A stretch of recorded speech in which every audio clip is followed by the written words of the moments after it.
Hello, everyone, and welcome back to the Off-Farm Income Podcast. Thank you very much for joining us here on our YouTube channel for episode number 827. Well, I will tell you what, today is a great example of a student who started out and did not start out living on a big farm or a big ranch, but had some great ideas, kept a great record book, and took that all the way to being a national finalist with a smaller scale project, a project that anybody could do at a typical residential home in any neighborhood in the United States of America. It's a really great story, and it's very, very good evidence for other students who might be thinking they don't have the resources to take at that level.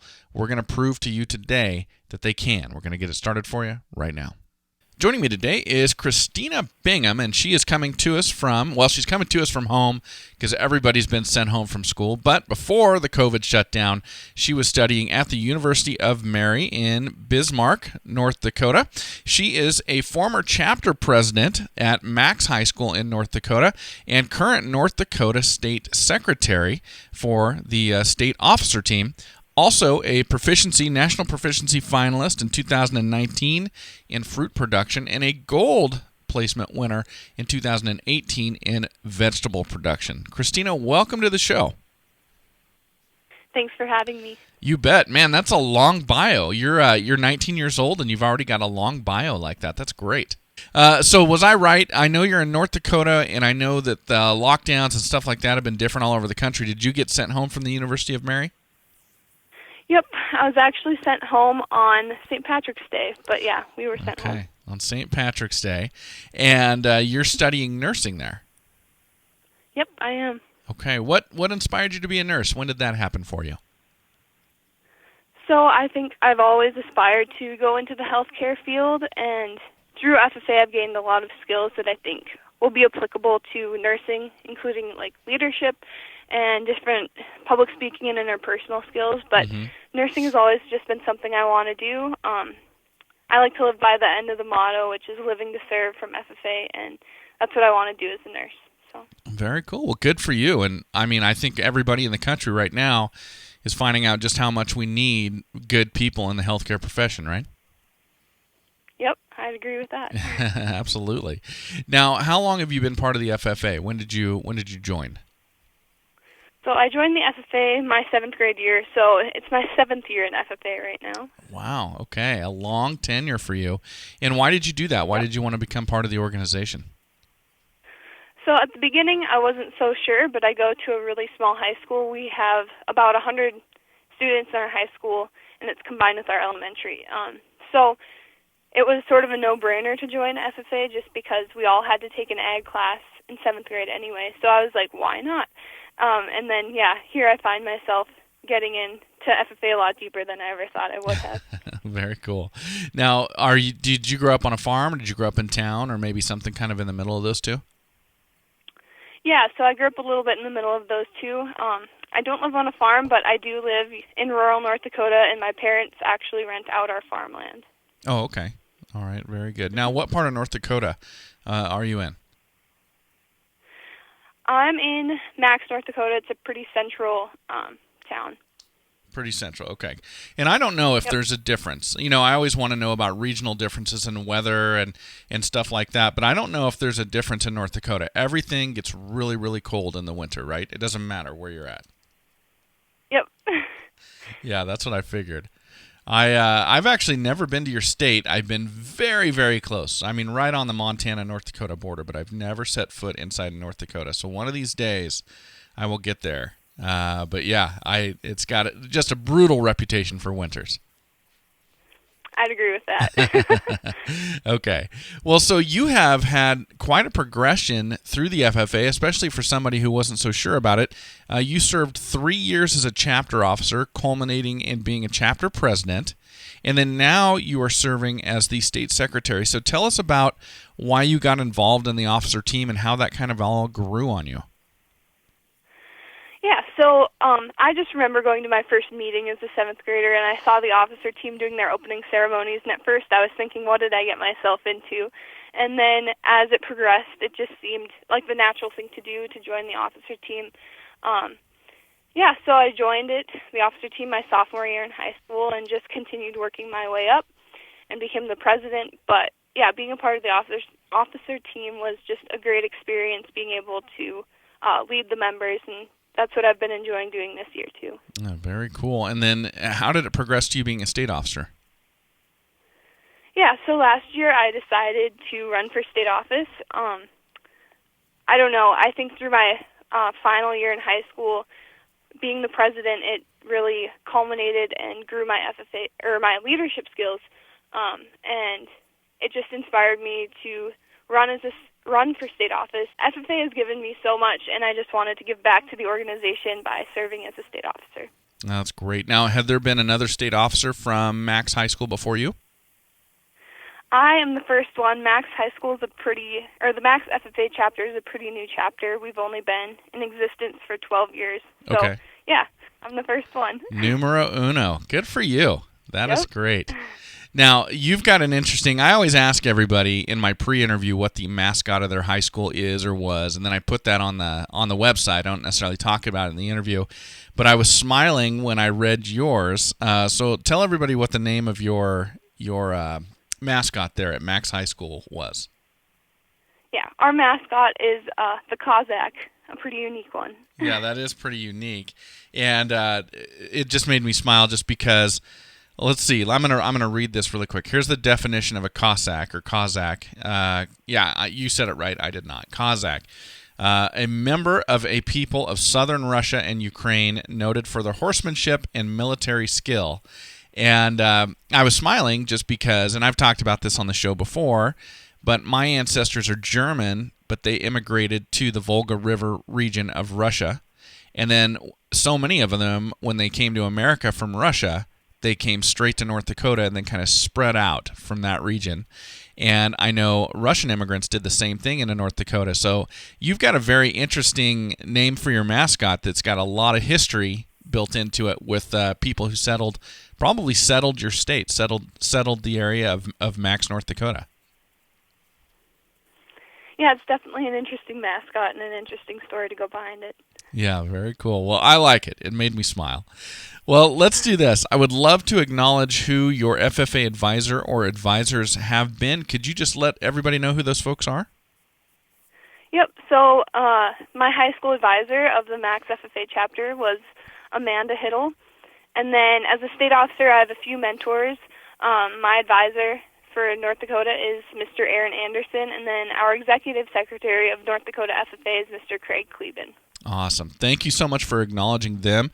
And Christina, I want to take a moment just to acknowledge our great sponsors and everybody. Of course, I want to talk about Powder River livestock handling equipment. Man, if you are going to be working with cattle, they're just not pets, generally. And they don't like to get up close to people, so you need some equipment to handle them. If you need to give them a shot, if you need to trim a hoof, if you need to pull a calf, whatever you need to do, you need equipment that's going to handle those cattle and minimize that stress, minimize the potential for injury, both to the livestock and to the handler, and that is exactly what Powder River makes. Just the best squeeze chutes, calf tables, sweep tubs, alleyways that you can find. Their panels are unbelievably stout. They will stand up to any cow, any bull that is out there. Definitely would love for you to check them out. They're at powderriver.com. Check them out and let your local farm and ranch retailer know you'd like to see that Powder River green out in their sales yard. And then, of course, Lacrosse Footwear. Just so thrilled to have Lacrosse as a sponsor of this show. Done right since 1897, Lacrosse Footwear has been making quality boots for hunting, working, and tending the land for over a century. I always love to talk about Lacrosse on our FFA episodes because they are so proud to support the FFA by annually sponsoring 15 scholarships along with 100 jackets as part of the Give the Gift of Blue program. Please go check them out over at lacrossefootwear.com. All right, well, Christina, let's talk about your supervised agricultural experience. What was that throughout that time in high school? So yeah, my primary SAEs covered both rhubarb and strawberry production, and then I had a few Agriscience SAEs as well. Okay, let's start with the Agriscience because I'm here to talk to you about the fruit production. So we're going to wrap up with that one. Let's talk about the Agriscience. What were you doing in research? So I did 2 social systems research projects. One of them was utilizing personality to increase FFA involvement, and then another one was just the public perspective of GMOs. And this past year, luckily, me and another one of our Max FFA members, we submitted the public perspective of GMOs research onto national judging, and we ended up being second place in the nation, so that was pretty cool. But what was even cooler was getting to research how people perceive GMOs based on where they live and where they're from. Very awesome. I did not know about any of this before you just said that. So, Agriscience research. Okay, let's talk about the perception of GMOs. What did you learn from this research project? One of the things that stood out to me the most after it, one of the things that I thought was the most interesting was that people who didn't know what GMO stood for or knew what GMOs were for, they generally had a negative perception towards GMOs. And I just think that goes to show that education is a really big part of what we need to do in agriculture, is to educate consumers about, what GMOs are and what they stand for. Because if most of the people that had a negative perception of GMOs didn't know what it stands for or what they are, I think that just goes to show that education can go a long way. Now, as part of your study, were you able to take the next step and provide them with some of that education and see if it changed their perceptions, or did you stop at that first step? So we would have loved to, but we did stop at that first step just because we didn't have outreach, because it was on a survey online, so we didn't have contact of those people. But yeah, if we were to do it again, we would definitely get their contact information and provide that second step. Okay.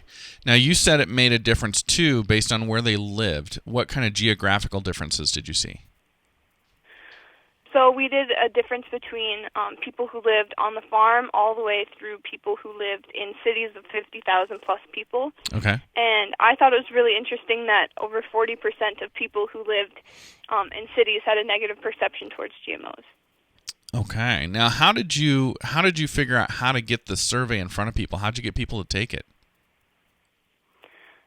So a lot of what we did with our survey was we had it posted to different groups on Facebook. Some of them had more people from cities in them so that we could get a big population of people from cities in that group.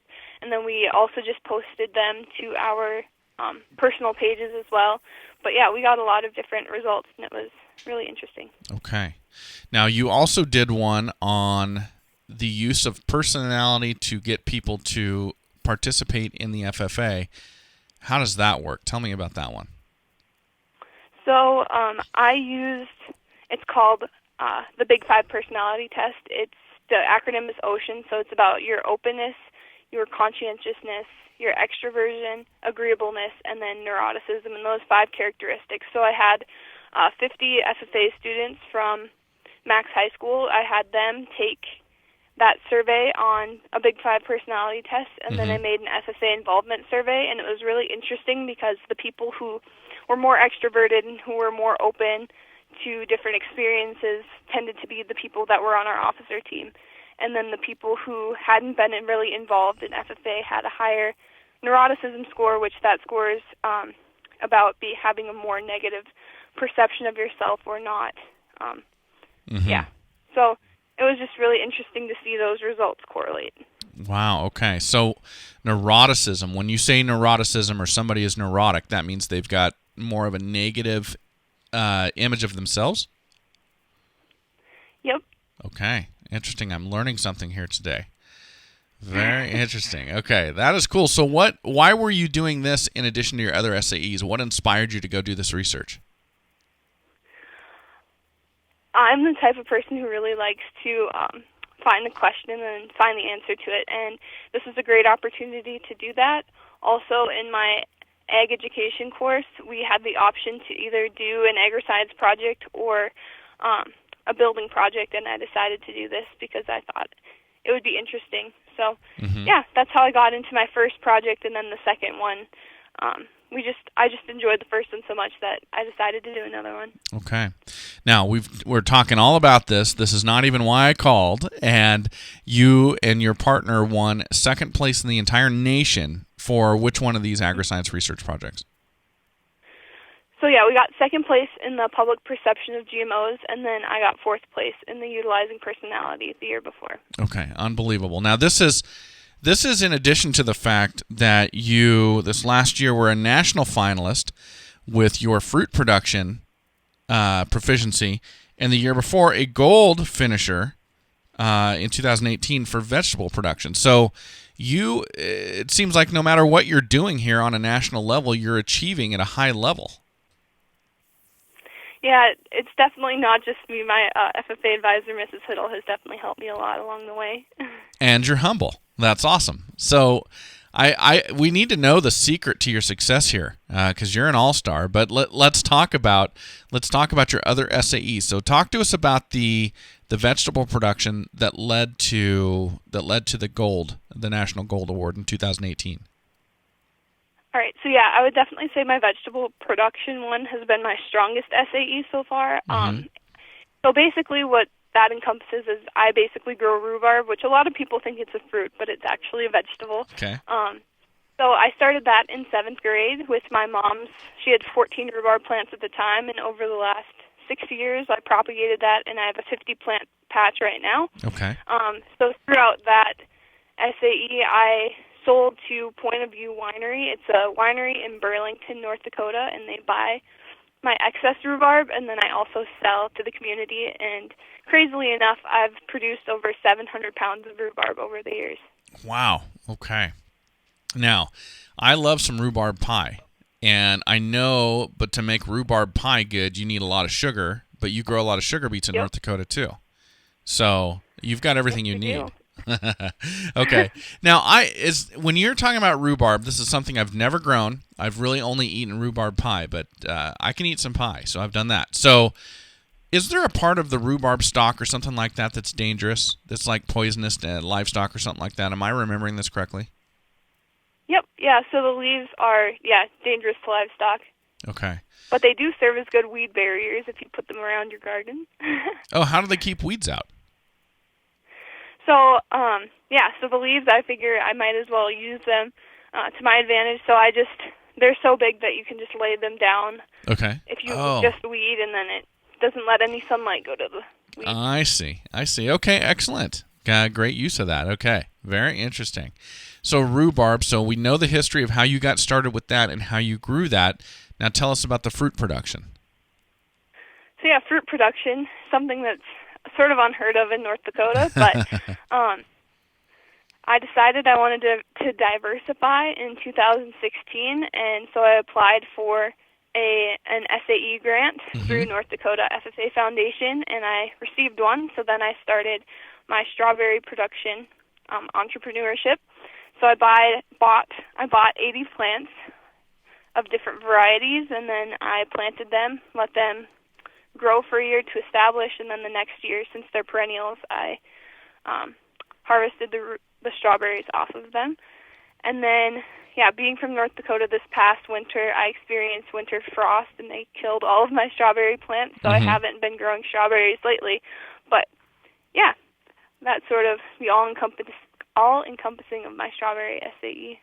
Now, how did your strawberry plants make it through the first winter? Yeah, so it's sort of funny because I used the same strategy both winters, but you never know. Mother Nature's a little interesting sometimes. But so the first winter I bought straw and put straw down, and they survived that winter, and I think a lot had to do with them the roots establishing, because I didn't allow any fruit to produce that first year. Okay. By cutting off the buds and the runners off of it. But that next year, maybe not enough nutrients got to the roots, so they didn't survive that second winter. So I don't know offhand, Christina, what how deep the frost gets in your soil in North Dakota, but man, it's hard for me to imagine a strawberry with a root deep enough to get below your frost level there in North Dakota. Yeah, and I think, too, a part of how they do survive through the winter is they go into a period of hibernation, sort of, where they just come back the next year. But, I'm still trying to figure out how they didn't make it that winter. So what did you do with the strawberries that you did grow? So So yeah, with the strawberries I did grow, I sold them to local customers. I grew about 30 pounds within the 2 years that I produced strawberries. And yeah, so I sold them to some of my rhubarb customers that I had from before. And did you do all the picking, or was it a you-pick type situation? How did that all work? Yeah, so I did all of the picking, and then my sister also helps me out with that too. But yeah, primarily me and my sister did a lot of the picking of both rhubarb and strawberries. So how big is your strawberry patch, or how big was it, I should say? So I had 4 different beds because I had 4 different varieties, and they were raised beds. But yeah, I had 20 plants in each, and they were about 50 square feet each. Okay, awesome. So the reason I'm asking this is you've got 4 beds, 5 foot by 10 foot beds, with 4 different varieties, and a total of about 80 plants. And that's enough to get you to the national finalist level, to get you on the stage at the national convention.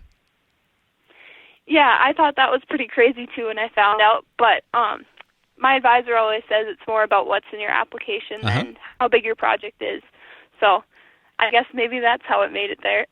Well, I'm not discounting it at all. I just want to talk about it for a second, so other people out there who are listening, who are going, well, I would love to be a national finalist. I would love to walk out on that stage, but I'm not growing up on a 1,000-acre cattle ranch or a 3,000-acre wheat farm or whatever, so I can't do a project to the scope that will get me to that national finalist level. That's not true at all. You've proven that. Yeah, and at the beginning when I started these essays, that was never in my sight, but it's cool to see, what can be accomplished, even if it is, a smaller project. Yeah, that is fantastic. Well, I have really enjoyed hearing about this, Christina. And before we finish up, I would just love your advice for other students out there who they're getting started in FFA, and they might not be thinking they can take it to the level that you've taken it to, but you didn't think that either. What advice would you give them in terms of not selling themselves short and possibly reaching that national stage? Yeah, so I guess my biggest advice, and something that I've always been told, is just to follow your passions and follow where your passions lead. I've also always been told, do what you love and you'll never work a day in your life, and that's sort of how it has been for me with my SAEs. I guess I would highly encourage anyone to start an SAE because it helps to explore different careers and develop those skills that you need to be successful in both agriculture and other careers. Awesome. Great advice. And hey, best of luck to you. Thank you very much for going into the nursing field and for sharing all of this with us today. I've really enjoyed it. Yep, thank you too. Well, thank you for being here, everybody. Really appreciate you joining us. And thank you to Christina Bingham for joining us today. And as always, enjoy your journey to the ultimate lifestyle business, agriculture.